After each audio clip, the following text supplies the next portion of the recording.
الحمد للہ رب العالمین والصلاة والسلام علی رسولہ الکریم وعلی آلہ واصحابہ اجمعین۔ باب ظلم دون ظلم، اس بارے میں ہے کہ ایک ظلم دوسرے ظلم سے گھٹ درجے کا ہے۔ مطلب یہ ہے کہ ظلم کی کئی اقسام ہیں اور درجہ بندی ہے، اور سارے جو ظلم ہیں ان کا ایک حکم نہیں ہے، بلکہ ظلم کے ہر فرد کو دیکھ کر پھر اس پر حکم لگائیں گے۔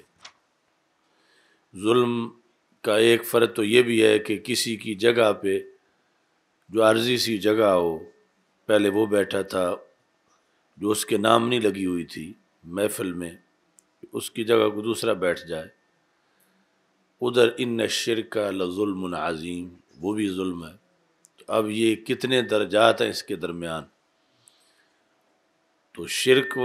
جس ظلم کو کہا گیا ہے، جو اس کا ارتکاب کرے وہ مسلمان نہیں رہتا اور اس کا نکاح برقرار نہیں رہتا، اور دوسرے ہزاروں ظلم ہیں کہ جن کی بنیاد پر نہ نکاح ٹوٹتا ہے نہ ایمان ختم ہوتا۔ تو اس واسطے انہوں نے یہ ضروری سمجھا کہ ظلم کی بھی کیٹیگریز ہیں، ایک ظلم دوسرے ظلم کے نیچے ہے۔ یہ حدیث شریف حضرت علقمہ رضی اللہ تعالیٰ عنہ حضرت عبداللہ بن مسعود رضی اللہ تعالیٰ عنہ سے روایت کرتے ہیں۔ یہ وہی علقمہ ہیں جو کل فقہ کے شجرہ نسب میں جن کا ذکر آیا ہے، علقمہ نخی۔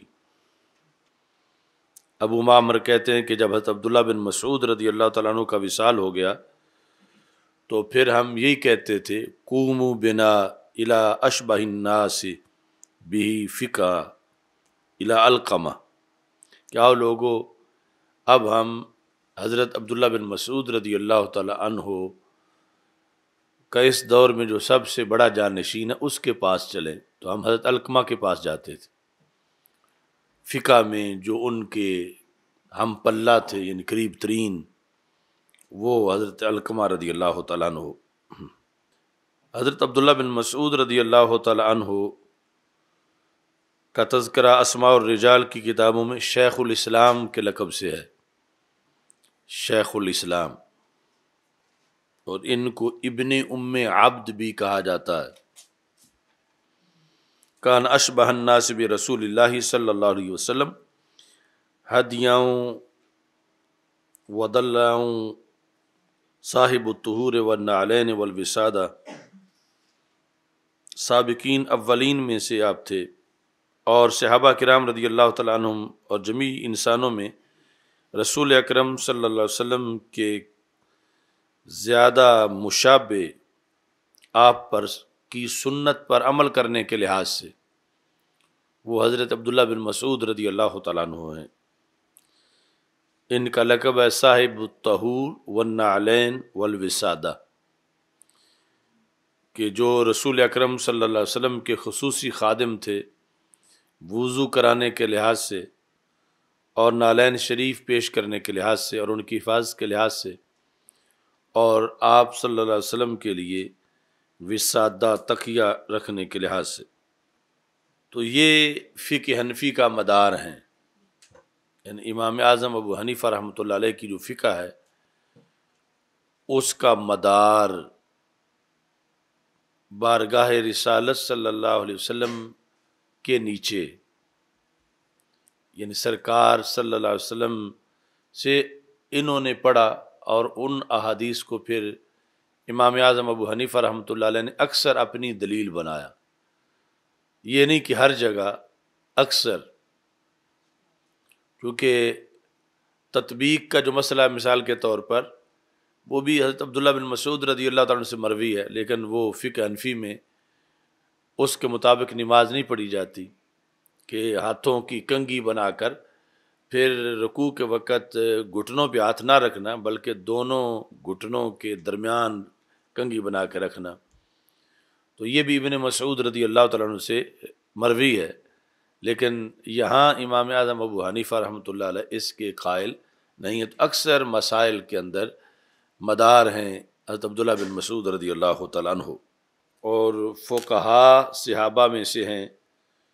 اور وہ صحابہ کرام رضی اللہ تعالیٰ عنہم جو فتویٰ دیتے تھے ان میں سے ہیں۔ عبداللہ نام کے تو بہت سے صحابہ ہیں، لیکن عبداللہ بن مسعود نام کے بھی 3 ہیں، یعنی جن کی ولدیت بھی یہی ہے، عبداللہ بن مسعود۔ تو ان کی فقاہت کا جو خصوصی ایریا تھا وہ عراق تھا، یعنی کوفہ میں آپ پڑھاتے تھے۔ اس وجہ سے پھر آگے یعنی امام اعظم ابو حنیفہ اور اس ایریا کے لوگ زیادہ اٹیچ ہوئے آپ کے ساتھ، اور پھر دور جب کوئی جاتا تھا حدیث پڑھنے صحابہ کے پاس اس علاقے سے، تو کہتے تھے وہ کہ وہاں پر ابن مسعود کے ہوتے ہوئے تم یہاں کیوں آئے ہو ہمارے پاس؟ ان کے پاس سارا خزانہ موجود ہے۔ ابراہیم نخعی فقاہت کے لحاظ سے تابعین میں سر فہرست تھے، یہاں تک کہ شعبی جو کہ خود تابعی ہیں وہ کہتے ہیں لما مات ابراہیم ما ترک احدا اعلم منہ ولا افقہ، یعنی جب آپ کا وصال ہوا تو اس وصال کے وقت آپ سے پیچھے جو لوگ تھے ان میں سے کوئی بھی آپ جیسا نہیں تھا، اعلم ولا افقہ، اتنی فقاہت والا اور اتنے علم والا۔ کہا گیا وللحسن وابن سیرین، وللحسن وابن سیرین، یعنی ماتارا کے لحاظ سے کہ حسن بصری اور ابن سیرین بھی کیا اس درجہ کے نہیں تھے؟ تو کالا ولاہما، تو عامر شابی نے کہا ہاں وہ بھی فقاہت میں ان کے ہم پلہ نہیں تھے۔ یعنی جو 3 بڑے مقامات تھے، اہل بصرہ، اہل کوفہ اور اہل حجاز، ان تینوں مقامات پر جو اس زمانے کا علم کا عروج تھا اور بڑے بڑے ائمہ تھے، ان تینوں علاقوں میں ان کے ہم پلہ کوئی اور امام نہیں تھا۔ بلکہ بعض نے کہا ولا بالشام، شام میں بھی ان کے ہم پلہ اس وقت کوئی نہیں تھا۔ تو یہ بڑے بڑے اسلام کے مراکز تھے اس وقت۔ اچھا جی، تو عن عبداللہ، تو مطلقاً عبداللہ آیا اور مراد ہے حضرت عبداللہ بن مسعود رضی اللہ تعالیٰ عنہ۔ لما نازلت، اگلے دن جو وہ توحید والا سبق تھا اس میں بھی یہ بحث ہوئی تھی کہ جب یہ آیت نازل ہوئی الذین آمنوا ولم یلبسوا ایمانہم بظلم اولئک لہم الامن وہم مہتدون، سورہ انعام آیت نمبر 82، کہ وہ لوگ جو ایمان لائے اور انہوں نے نہ ملایا نہ خلط ملط کیا اپنے ایمان کو ظلم کے ساتھ، ایمان لائے اور ایمان لانے کے بعد پھر اس ایمان کو ظلم سے مکس نہیں کیا، یہ وہ ہیں جن کے لیے امن ہے اور یہ وہ ہیں جو ہدایت پانے والے ہیں۔ قال اصحاب رسول اللہ صلی اللہ علیہ وسلم اینا لم یظلم نفسہ، یہ ہے حسنات الابرار سیئات المقربین، یعنی آج جنہیں تنکا سمجھا جاتا ہے انہیں وہ شتیر سمجھتے تھے اپنے بلند تقوی کی بنیاد پر۔ تو اصحاب رسول صلی اللہ علیہ وسلم نے کہا ہم میں سے وہ کون ہے جس نے اپنے نفس پہ ظلم نہ کیا ہو، یعنی ایمان لانے کے بعد کی بات ہو رہی ہے۔ پہلے تو جو کفر و شرک یا یہ معاملہ تھا، بات تھی آیت میں کہ آمنوا ولم یلبسوا ایمانہم، ایمان لانے کے بعد، تو انہوں نے کہا اینا لم یظلم نفسہ، ہم میں سے کون ہے جس نے اپنے نفس پہ ظلم نہ کیا ہو، یعنی وہ ظلم کے معنی عقل سے عقل بھی مراد لے رہے تھے، یعنی کسی کی بولنے کی باری ہو تو وہ نہ بول پڑا ہو، کہیں کسی کی جگہ پہ کہیں نہ بیٹھ گیا ہو، عارضی جگہ پہ چلتے ہوئے کسی کو کراس نہ کر گیا ہو، یعنی جس کو خلاف اولا سے تعبیر کیا جائے یا معمولی کراہت سے، وہ ساری چیزیں ان کے ذہن میں آ گئیں، ان کے بلند تقوی کی بنیاد پر، کہ قرآن میں کہا جا رہا ہے جو ایمان لائے اور پھر انہوں نے اپنا ایمان ظلم سے نہیں ملایا، تو یہ تو پھر ہر کسی کا ہم میں سے، کہا صحابہ رضی اللہ تعالیٰ عنہ میں سے ملا ہوا۔ اس پر پھر اللہ تعالیٰ نے یہ آیت نازل کی کہ یہاں جو لفظ ظلم ہے اس کا یہ معنی نہیں ہے جو آپ سمجھ رہے ہو، ظلم میں فرق ہے، اس کا معنی شرک ہے، اور تم میں سے کسی نے بھی شرک نہیں کیا، لہذا تمہیں پریشان ہونے کی ضرورت نہیں ہے۔ تو اللہ تعالیٰ نے آیت نازل کی ان الشرک لظلم عظیم، کہ یہاں جس ظلم کی بات ہو رہی ہے اس سے مراد شرک ہے، کہ جو ایمان لائے اور اس کے بعد مشرک نہ بن جائے، وہ امن والا ہے اور اس کے لیے ہدایت ہے۔ اچھا جی، تو اس سے ترجمۃ الباب ثابت ہوا، باب ظلم دون ظلم، اور پھر پتہ چلا کہ لم یلبسوا ایمانہم بظلم، اس ظلم میں جو تنوین ہے وہ تعظیم کی ہے، اس ظلم میں جو تنوین ہے وہ کس کی ہے؟ یعنی ان الشرک لظلم عظیم میں تو ویسے ہی عظیم لکھا ہوا ہے کہ وہ ظلم سے مراد ہلکا ظلم نہیں بلکہ ظلم عظیم ہے۔ تو یہاں یعنی آیت جب بعد والی نازل ہوئی تو پتہ چلا کہ اصل مطلب پہلی کا بھی یہی تھا، لیکن متوجہ کیا گیا کہ وہاں پر بے ظلم جو ہے یہ تنوین تقلیل کی نہیں بلکہ تعظیم کی ہے، کہ اس نے اپنا ایمان بڑے ظلم سے نہیں ملایا تو پھر امن والا ہے، بڑے ظلم سے نہیں ملایا۔ تو یعنی جس طرح وہ ہمارا بیانیہ عقیدہ توحید میں کہ کفر کی بھی دو قسمیں ہیں، شرک کی بھی دو قسمیں ہیں، ایسے ظلم کی بھی کئی قسمیں ہیں، تو یہاں سے بھی یعنی یعنی بولا جانا لفظ شرک دو چیزوں پر، کہ ایک شرک خفی ایک شرک جلی، اور ان میں جو فرق ہے اس کی ہی وضاحت ہوتی ہے کہ جس لفظ کو بول کے پھر شرک مراد لیا گیا ہے، اس لفظ کے بھی آگے ضروری نہیں کہ ہر جگہ اس سے مراد شرک جلی ہی ہو، بلکہ اس کے علاوہ ہزاروں اور افراد بھی اس لفظ کے معنی میں موجود ہیں۔ تو یہ ہے تنوین تعظیم، یہ شروع سے پڑھتے آ رہے ہو نا۔ تو ہمارے عرف میں آج لفظ تعظیم وہ معین ہے کہ اچھائی میں بڑائی، لیکن لغوی طور پر مطلقاً اگرچہ ظلم میں ہو پھر بھی اس کو تعظیم کا مطلب ہے بڑائی بیان کرنا ظلم کی، کہ یہ تنوین تعظیم ہے کہ جس نے یہ بتایا ہے کہ یہاں ظلم عظیم ہے، اگرچہ ہے ظلم ہی لیکن ہے عظیم۔ یعنی عظیم کا لغوی طور پر یہ ہے کہ ضروری نہیں کہ جس چیز کو عظیم کہا جا رہا ہے وہ محمود بھی ہو، مذموم چیز بھی عظیم ہو سکتی ہے،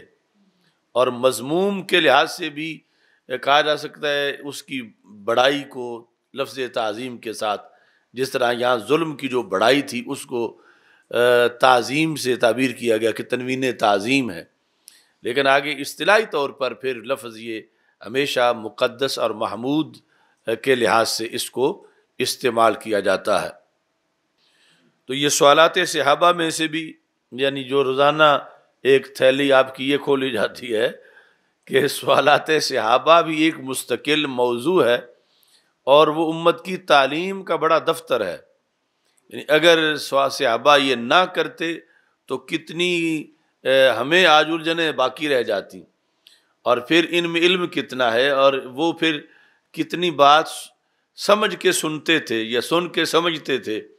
اور پھر آگے گزرتے تھے سبق سے، کہ اگر اس دن والا سبق ایسے گزر جاتا اور انہیں 10 سال بعد آتا خیال کہ یہ تو پوچھنا چاہیے تھا، تو پھر رسول پاک صلی اللہ علیہ وسلم کے وصال کے بعد کس سے پوچھتے؟ تو اس وقت مطلب حاضر دماغ ہو کے بیٹھے اور جو بات آئی اسے پورا سمجھا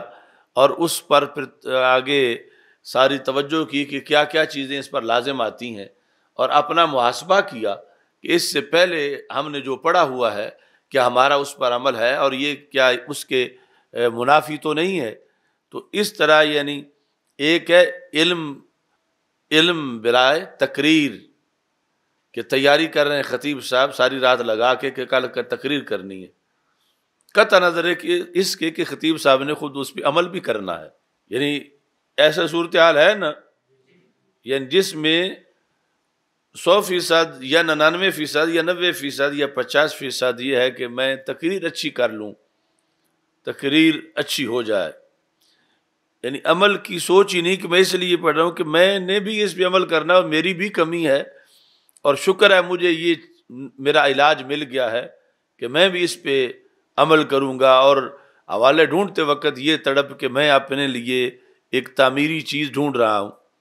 تو یہ صحابہ کرام رضی اللہ تعالیٰ عنہ کے پڑھنے میں اور ہمارے پڑھنے میں، یعنی آج ہمیں بھی اسی طرح پڑھنا چاہیے، یعنی یہ فرق ہے کہ وہ فوراً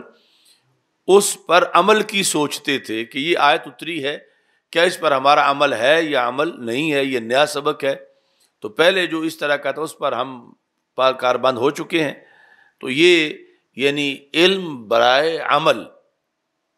ایک ہے علم برائے تقریر، ایک ہے علم برائے تحریر و تصنیف، ایک ہے علم برائے تدریس، اور ایک ہے علم برائے عمل۔ علم برائے تدریس میں بھی یہ ہے نا کہ جس میں یہ مقصد ہے کتاب حل ہو جائے، عبارت حل ہو جائے، طلباء کو سمجھ آ جائے، اور یہ کوئی چھوٹا مقصد نہیں، بہت بڑا مقصد ہے۔ مگر اس سے بھی بڑا مقصد جو ہے وہ علم برائے عمل ہے، کہ خود اس کو کہ مجھے ایک خزانہ مل گیا ہے اور پہلے پتہ نہیں تھا، اور اب جو ہے یہ پتہ چل گیا ہے، تو یہ میرے لیے کتنا مفید ہے کہ فوت ہونے سے پہلے مجھے اس چیز کی خبر ہو گئی ہے، خواہ پڑھ رہا ہو یا پڑھا رہا ہو۔ تو علم برائے عمل کا جو پہلو تھا صحابہ کرام رضی اللہ تعالیٰ عنہم کے پڑھنے میں، وہ یعنی بہت منفرد تھا اور اس کے بڑے فوائد تھے، اور اسی کے زیر سایہ آج کا تعلیم و تعلم بھی ہونا چاہیے کہ سننے کے بعد اپنا محاسبہ فوراً کیا جائے کہ کیا اس پر میرا عمل بھی ہے یا کتنا ہے، یا یہ جو میں پہلے کرتا ہوں یہ اس کے معارض ہے، تو اس کا پھر مطلب کیا ہے۔ تو یہ قسمیں آپ نے یاد رکھنی ہیں، علم برائے تقریر، علم برائے تدریس، علم برائے تصنیف، اور ظاہر ہے کہ وہ یہ سارے نیک کام ہیں، تو اس کے لیے بھی مغز تھکانا، جگر پگھلانا اس کا ثواب ہے، مگر اس پر مقدم اور بڑا یہ ہے کہ وہ خود اس پر عمل کا جذبہ رکھتا ہے کہ مجھے، یعنی جس طرح کوئی بیمار ہو تو اسے اور بھی بیمار ہو، اسے یہ ہے کہ پہلے میں تو ٹھیک ہو جاؤں، تو اپنی بیماری کی طرف بھی دھیان کرے کہ یہ علم جو میں نے حاصل کیا یہ میرے لیے پہلے کتنا ضروری ہے، ساتھ ہی دوسروں کے لیے بھی ہے، تو میں دوسروں کو بھی یہ دوائی دوں گا، خود بھی یہ دوائی استعمال کروں گا۔ اچھا جی، اینا لم یظلم نفسہ، تو اس بنیاد پر سوالات صحابہ اگر اکٹھے کیے جائیں کئی جلدوں میں تو یہ ایک مستقل امت کا نصاب ہے کہ صحابہ نے کیا پوچھا اور رسول پاک صلی اللہ علیہ وسلم نے اس کا کیا جواب ارشاد فرمایا۔ پھر وہ آگے مختلف موضوعات پر ہیں، عقیدے پر ہیں، عمل پر ہیں، عبادات میں ہیں، معاملات میں ہیں، معاشرت میں ہیں، اس طرح کے جدا جدا ان کے پھر آگے شعبے ہیں۔ اچھا جی، ان الشرک لظلم عظیم، ایک ہے اعتقادی ظلم اور دوسرا ہے اعمالی ظلم۔ تو اعمالی ظلم جو ہے اعمال کے لحاظ سے، افعال کے لحاظ سے، وہ بھی بڑا خطرناک ہے اور اس پر بھی بڑی بربادیاں ہیں۔ عمل کا ظلم، مثلا شراب نوشی ہے، بدکاری ہے، چوری ہے، ڈاکہ ہے، کم تولنا ہے، کم ناپنا ہے، کسی کو مارنا ہے یا کسی کو معاذ اللہ قتل کر دینا ہے ناحق،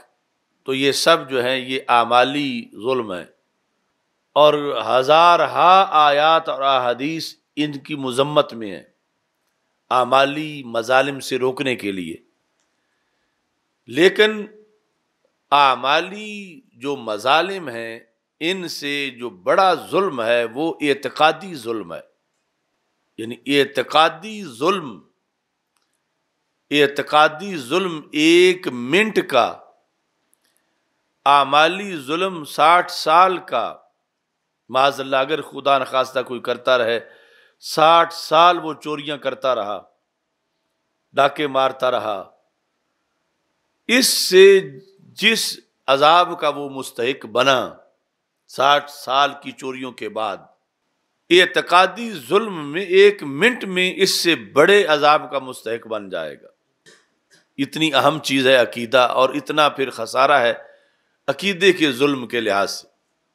اب ظلم کی تعریف تم نے پڑھی ہے، وضع الشیء فی غیر محلہ. تو اعتقادی ظلم کیا ہے کہ معتقدات کا جو حق ہے کہ جیسے عقیدہ ہونا چاہیے اس کے برعکس عقیدہ رکھنا، معاذ اللہ یہ اعتقادی ظلم ہے. جیسے اعمال ہونے چاہیے اس کے برعکس اعمالی ظلم ہے. تو اعمالی ظلم میں اتنا لمبا وقت گزرنے کے باوجود بندہ اس ہلاکت تک نہیں پہنچتا جس ہلاکت تک اعتقادی ظلم کے پہلے لمحے میں پہنچ جاتا ہے. اتنا لازم ہے اعتقادی ظلم سے اپنے آپ کو اور ارد گرد کے لوگوں کو بچانا. تو ظلم کا خاتمہ اصلاح ہے، ظلم کا خاتمہ اصلاح ہے، یعنی فساد کا خاتمہ. تو جتنی بھی اصلاحی تقریریں ہیں کہ جھوٹ نہ بولو، کم نہ تولو، کم نہ ناپو، کسی کی چیز پہ قبضہ نہ کرو، کرپشن نہ ہو، شراب نوشی نہ ہو، چوری ڈاکہ نہ ہو، بدکاری نہ ہو، جو کچھ بھی نہ ہو، یہ ساری تقریریں مل کر اصلاحی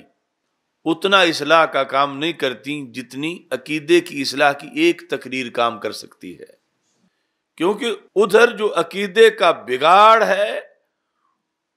اس کی ہلاکتیں زیادہ ہیں،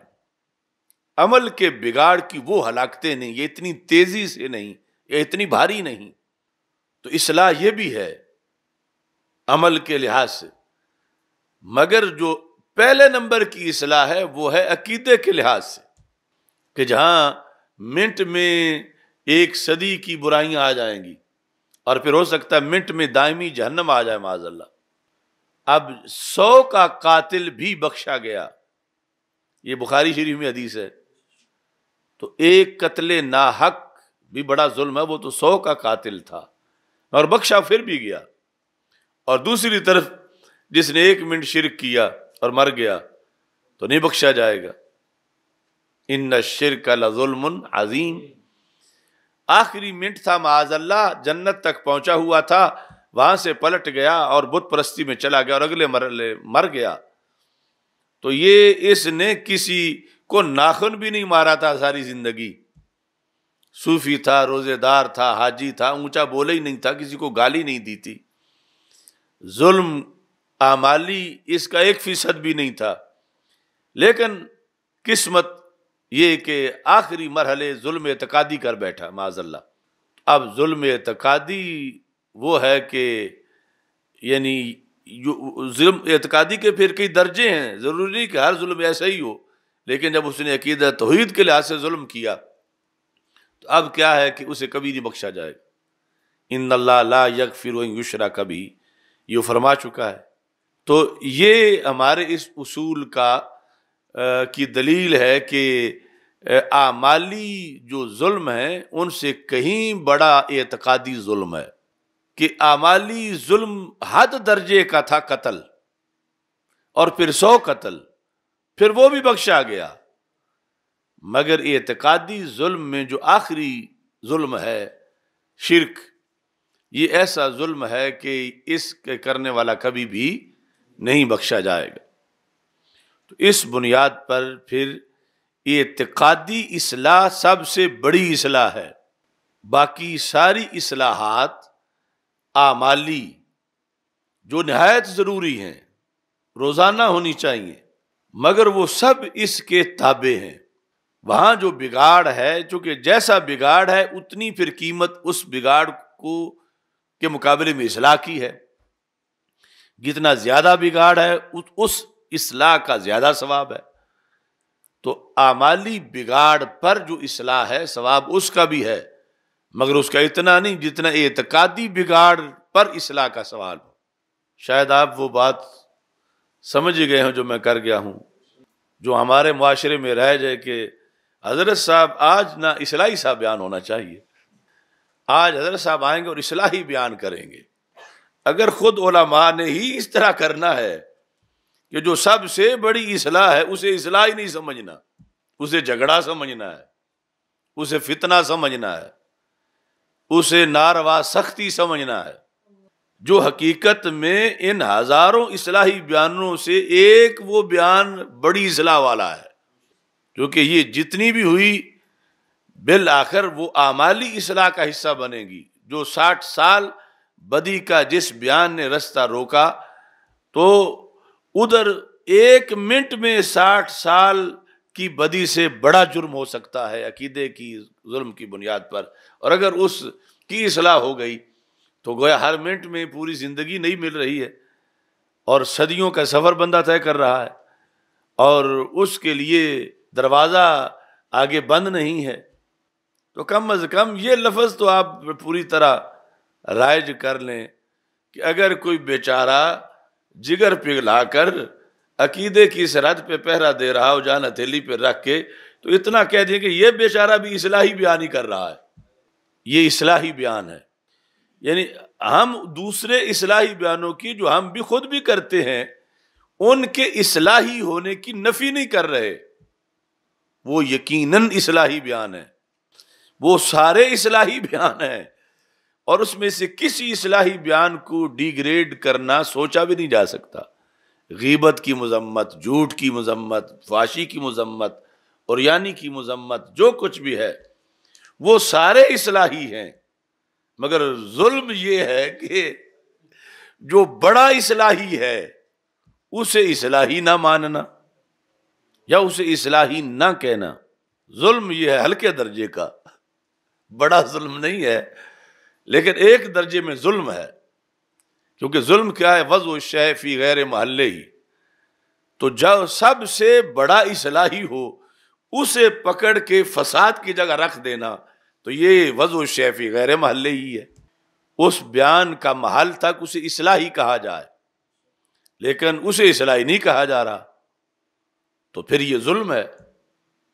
کہ وضع الشیء فی غیر محلہ ہی، محل اس کا تھا کہ اسے اصلاحی کہا جائے، لیکن نہ نمازی اس کو اصلاحی کہہ رہے ہیں، نہ امام اس کو اصلاحی کہہ رہا ہے، نہ محلے والے اس کو اصلاحی کہہ رہے ہیں، نہ جلسہ کرانے والے، نہ جلسہ سننے والے۔ اور وہ اصلاحی وہ ہے کہ جو سب سے بڑے بگاڑ کا رستہ بند کرنے والا ہے، کیونکہ عقیدے میں فیل ہوا تو عمل کی تو کوئی ویلیو نہیں ہے، پھر پوچھے ہی نہیں جائے گا، اور پھر یہاں جتنی بھی بد عملی ہو گئی وہ بالآخر یہ تو نہیں کہ اب اللہ اس کو بخشے گا، نہیں، لیکن ادھر شرک ہے کہ ان اللہ لا یغفر ان یشرک بہ۔ تو یہ ہے یعنی اعتقادی بگاڑ، بڑا بگاڑ ہے، بہت تیزی سے اس کی ہلاکتیں آتی ہیں، منٹوں میں صدیوں کا بگاڑ آ جاتا ہے معاذ اللہ، اور اس میں پھر آگے دائمی ہلاکتیں آ جاتی ہیں، خلود کی، خلود فی النار کی۔ اس واسطے یعنی یہ اس کو بھی اصلاحی ماننا چاہیے، کہنا چاہیے اور بولنا چاہیے، اس کو بھی حصہ دینا چاہیے۔ اور یہ تو ہے نا کہ میانہ روی ہے، یہ نہیں کہ صرف عقیدے پر ہی ساری عمر زور رہے اور عمل کی باری فوت ہو جائے، یا کوئی عمل کے لیے علیحدہ زندگی ملے گی اس وقت عمل کی بات کرے، نہیں، زندگی ایک ہی ہے اور بیک وقت کام سارے کرنے ہیں، لیکن ایک مقدم ہے، دوسرا اس پر مرتب ہے، مؤخر بھی نہیں کہ 10 سال بعد یا 5 سال بعد یا 2 دن بعد، ساتھ ساتھ ہی ہے، لیکن اس پر وہ مرتب ہوتا ہے کہ جس دن ایمان ہے اسی دن ایمان کے اوپر ہی 5 نمازیں بھی ہیں، اسی دن ہی، لیکن مرتب ایمان پر ہے، وہ تقدم اس کا ہے کہ پہلے ایمان ہے، تو پھر تارا سنگھ کو یہ نہیں کہہ سکتے کہ نماز پڑھ، اسے کہیں گے کلمہ پڑھ، پہلے کلمہ پڑھے گا، آگے جو ہے وہ پھر اس پر نماز جو ہے وہ مرتب ہو جائے گی۔ تو یہ یعنی چونکہ ظلم کا ذکر آیا تو ظلم اعتقادی اور ظلم اعمالی، ہر ظلم ہی ظلم ہے، اور پھر اعمال کی ظلم کی بڑی بربادیاں ہیں، مگر عقائد کا جو ظلم ہے اس کی ہولناکیاں اپنی ہیں۔ اب دیکھو نا، یہ جو سیلاب ہے تو کتنی ہولناکی ہے، مگر یہ سیلاب وہ ہے جو جان لیتا ہے، اور اس سے بڑا وہ ہے جو ایمان لیتا ہے۔ اور جان والے سیلاب میں تو امریکہ بھی مدد کر رہا ہے، برطانیہ بھی کر رہا ہے، اور ملعون فرانس کا صدر بھی کر رہا ہے، وزیر اعظم، دوسرے بھی کر رہے ہیں۔ لیکن اس کا یہ مطلب نہیں جو مسلمان کر رہے ہیں ان کا درجہ ہلکا ہے، مطلب یہ وہ بھی اس کی طرف مائل ہیں، اور جو مسلمان کر رہے ہیں ان کا درجہ تو ہم نے وہ پورا پروگرام بتا کیا کہ کتنا بڑا درجہ ہے۔ اب معمولی سا بھی کسی کے ساتھ تعاون کرنا اس مصیبت کی گھڑی میں، لیکن اس سے بڑا جو سیلاب آیا ہوا ہے، ہمیں یہ قلق ہے کہ اس پر کوئی نام بھی نہیں لیتا کہ آ گیا ہے، اس پر کوئی انجمن، کوئی تنظیم، کوئی الا ماشاء اللہ کہ کیمپ لگاؤ سیلاب آ گیا ہے، ان کو پکڑو سیلاب آ گیا ہے، ان کو بچاؤ سیلاب آ گیا ہے۔ نہ حکومت، نہ حکومتی ادارے، نہ تنظیمیں، بلکہ وہاں یہ ہے کہ جو کہے سیلاب آ گیا، ایف آئی آر کاٹو، یہ کیوں کہتا ہے سیلاب آ گیا؟ یہ امن کا دشمن ہے، اس کی ایف آئی آر کاٹو، یہ کہتا ہے بد اعتقادی کا سیلاب آ گیا۔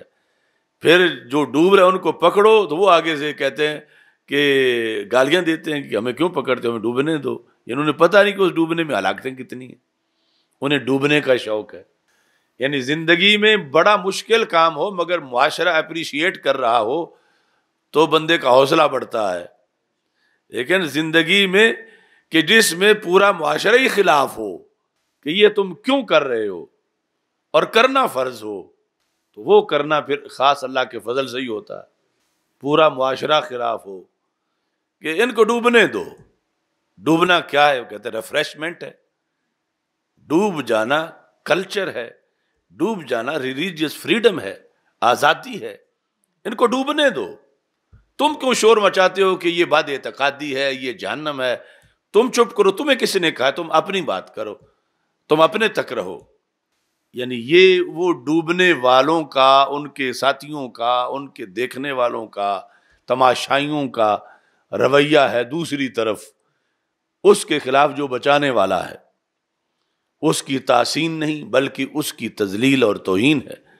تو پھر وہ کام اتنی اپوزیشن کے ہوتے ہوئے پھر بھی کرنا، یہ محض فضل خدا بندی ہوتا ہے جو عالم ربانی کا تم میں سے ہر ایک کا فریضہ ہے، اپنے اپنے وقت میں اور اس وقت بھی۔ اور اس لیے فقیہ واحد اشد علی الشیطان من الف عابد، کہ عابد صرف اپنے آپ کو بچاتا ہے، فقیہ اوروں کو بھی بچاتا ہے، اور شیطان کو غصہ آتا ہے یہ بچا کیوں رہا ہے، میں نے ڈبونے تھے یہ بچا کیوں رہا ہے، لہذا اپنی لابی اس کے خلاف لگاؤ۔ یہ اگر بچا گیا تو شیطان کہتا ہے میری تو ساری محنت رائے کہاں گئی۔ اس لیے اس کی اپوزیشن پہلے دن سے کہ جب مشورہ ہو رہا تھا کہ عالم دین بننے کے لیے بیٹے کو بھیجیں، تو اس وقت سے ہی مخالفت۔ ہو سکتا ہے گھر میں ہی دوسرے غالب آ جائیں، اس ایک دن بھی نہ بھیجو کہ یہ بھی کوئی کام ہے۔ آ گیا تو اگلے دن ناشتے کے ٹائم شیطان نے آ کے تھپکی لگائی کہ کہاں سے تم اتنا کچھ چھوڑ کے آ گئے ہو یہ خشک ٹکڑے کھانے کے لیے؟ چلو دوپہر تک تو جاؤ، یا کم از کم شام کو نکلو، چلو کل چلے جاؤ۔ ایک سال پڑھ لیا، اگلے سال پھر اس نے روکا، اس سے اگلے سال پھر روکا، پھر چلو کہا چلو خطابت امامت ہو گیا، اب مزید کیا کرنا کیا چاہتے ہو، تم چھوڑتے کیوں نہیں؟ پڑھ گیا اگر اتنی بڑی اپوزیشن کو، پھر اس نے کہا چلو پڑھ تو گئے ہو پر اب اس کی تو معاشرے میں کوئی ویلیو نہیں، کوئی قدر نہیں، کھانا کہاں سے تم نے؟ کوئی دوسرا کام کرو، کوئی دکان کھول لو، کوئی کھیتی باڑی کرو، کوئی اس کے جو اپنی فیملی کے لوگ ہیں ان کی مثالیں رکھتا ہے، تیرا کزن اس طرح ہے، وہ کروڑ پتی ہے، وہ ارب پتی ہے، تو یہ موٹر سائیکل لے کے پھر رہا ہے، ان کے بچوں کے کپڑے دیکھو، اپنے دیکھو، یہ کیا صورتحال ہے، تو دوسری طرف لگ۔ یعنی اسے یہ اگر مجھ سے یہ بغاوت کر کے پڑھ گیا ہے آگے بڑھ کے، تو آگے پڑھائے نہیں، آگے یہ کام نہ کرے، کوئی دوسرا کام کر لے، پھر وہ کہتا ہے میرا تو کامیاب ہو جاؤں گا کہ پڑھا پڑھایا میں نے پھر ڈبویا۔ اگر پڑھنا شروع کر دے تو روزانہ پھر وہ صبح ایک بار، رات کو، شام کو، ہر وقت، کہ یہ بھی کوئی پیشہ ہے، یہ بھی کوئی کام ہے، لوگ تمہارا مذاق اڑاتے ہیں، بھوک تمہارے گھر بیٹھی ہوئی ہے، عزت تمہاری کرتا کوئی نہیں، پیسہ تمہاری جیب میں نہیں، بچے تمہارے بھوکے ہیں، کوئی دوسرا کام کرو۔ یہ شہادت گاہ الفت میں قدم رکھنا ہے۔ لوگ آسان سمجھتے ہیں مولوی ہونا، یعنی مولوی بن کے رہنا پھر ایک جہاد ہے۔ کتنے ہیں جو داڑیاں کٹاتے ہیں، پھر پینٹیں پہنتے ہیں، اور پھر کبھی کسی طرح سے تاثر دیتے ہیں، مجھے مولوی نہ سمجھنا، میں نہیں ہوں مولوی، دیکھ نہیں رہے میں کیسا ہوں۔ کوئی کہتا ہے تم تو 10 سال پڑھتے رہو درس میں، نہیں میں بالکل نہیں ہوں۔ وہ اپنے رویے سے پھر یہ اس کو شیطان ورغلاتا ہے کہ تم تاثر دو، میں نہیں ہوں ایسا،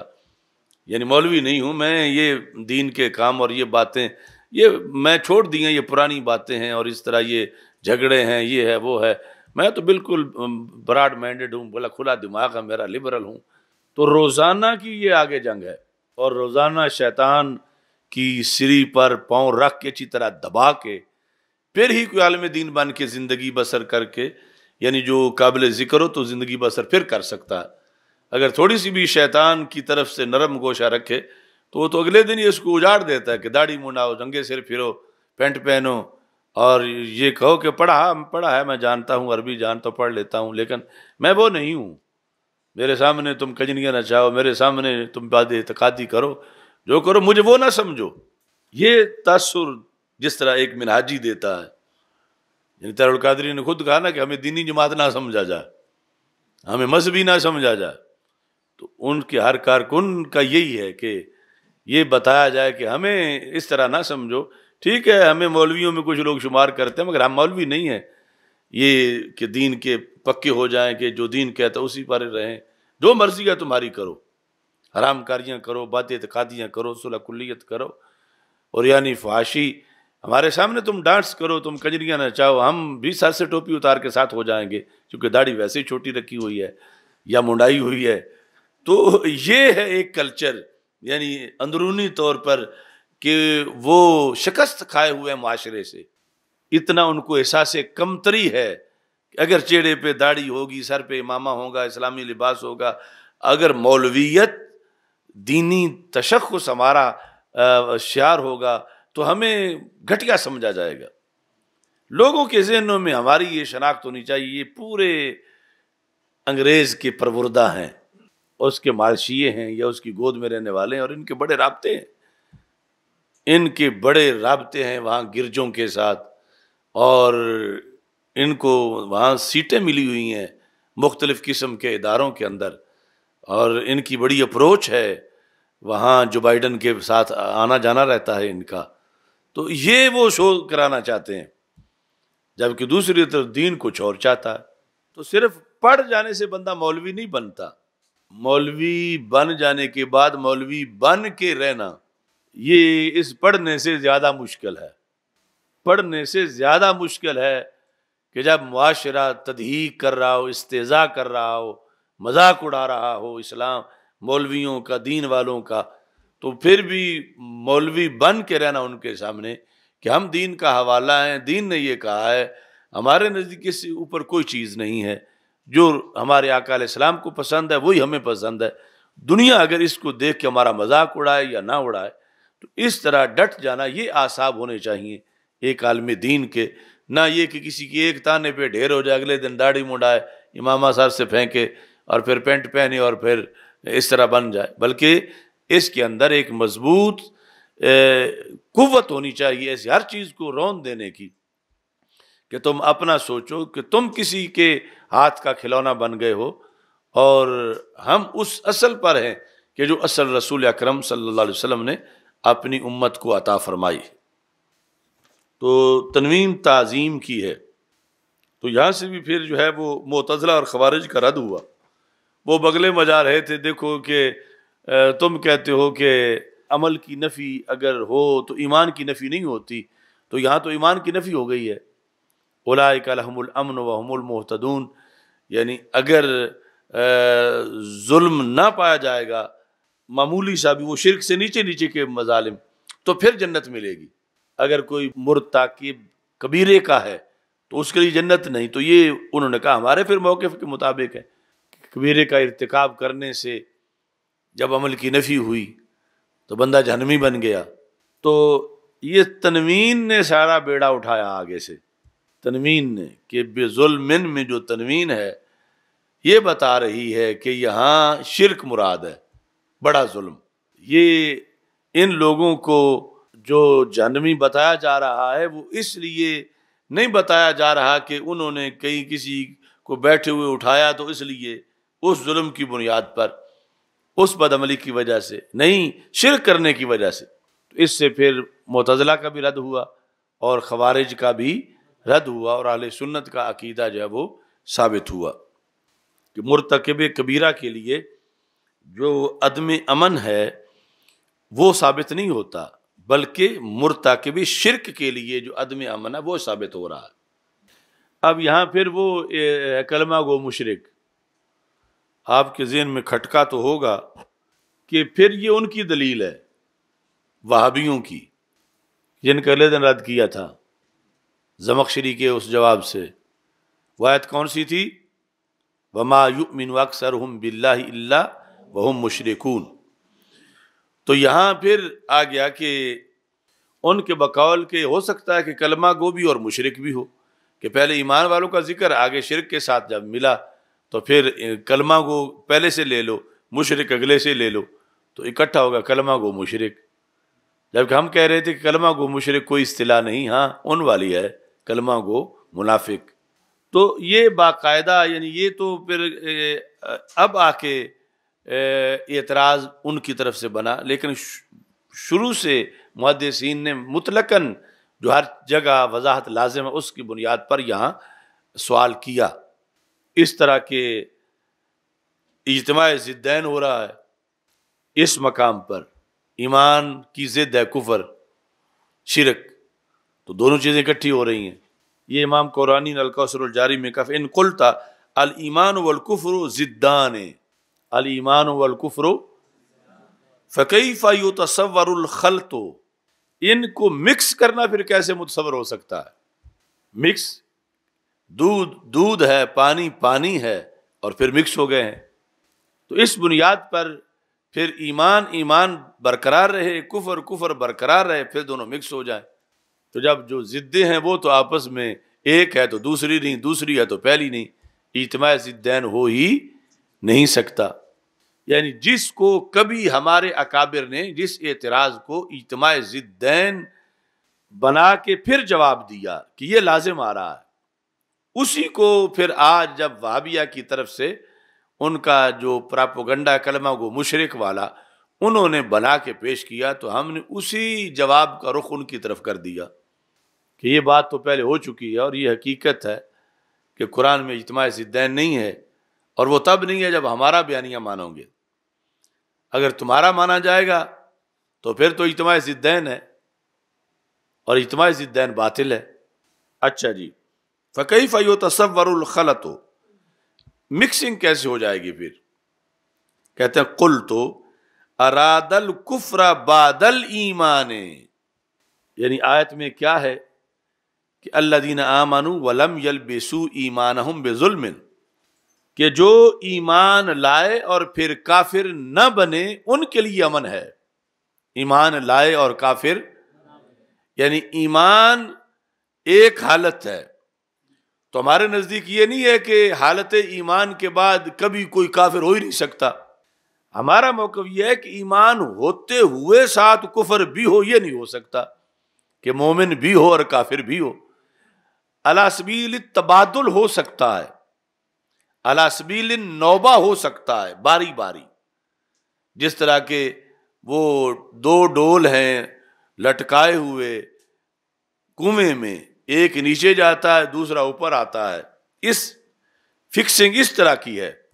تو اب یک وقت دونوں اکٹھے نہیں ہو سکتے نیچے، اگر ایک نیچے ہے تو دوسرا اوپر ہے، دوسرا نیچے ہے تو پہلا اوپر ہے۔ اس طرح ایمان کی حالت اور ہے، کفر والی حالت اور ہے۔ آیت یہ بتا رہی ہے کہ وہ حالت ایمان آ جانے کے بعد انہوں نے کفر کا ارتکاب نہ کیا ہو تو پھر امن ہے،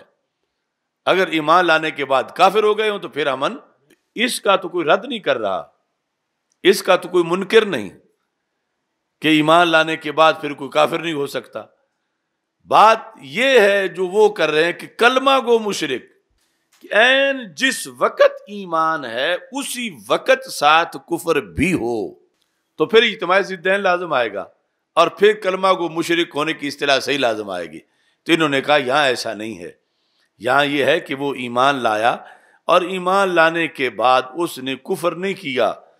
یعنی کافر نہیں ہوا کہ جب کافر ہو جائے گا پھر مومن نہیں رہے گا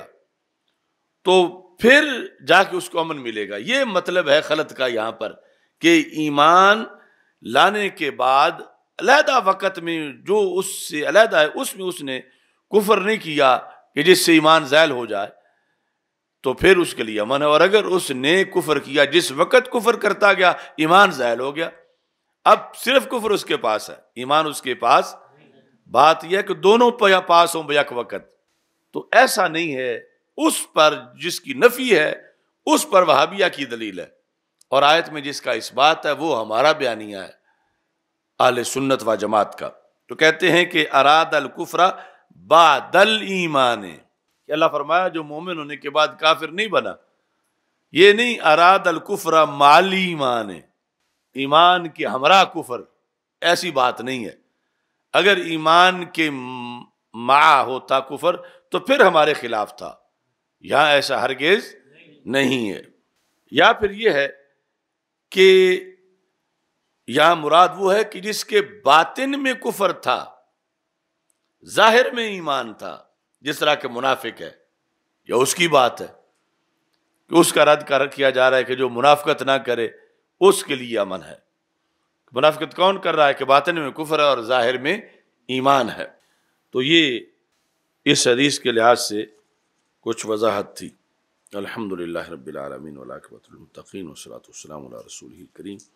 استغفر اللہ لا الہ الا اللہ وحدہ لا شریک لہ لہ الملک ولہ الحمد وہو علی کل شیء قدیر. وصلی اللہ تعالی علی حبیبی سیدنا مولانا محمد وآلہ وصحبہ اجمعین. تو میرے ساتھ مل کے وہ ایک دعا ہے وہ پڑھ لیں. ساحل فساحل یا الہی کل صعب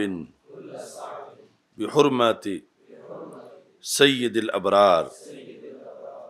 ساحل فساحل یا الہی کل صعب خاصتاً صعبنا بحرمت سید الابرار. ساحل فساحل یا الہی کل صعب خاصتاً صعبنا اليوم بحرمت سید الابرار. وصلی اللہ تعالی علی حبیبہ خیر خلقہ سیدنا مولانا محمد وآلہ وصحبہ.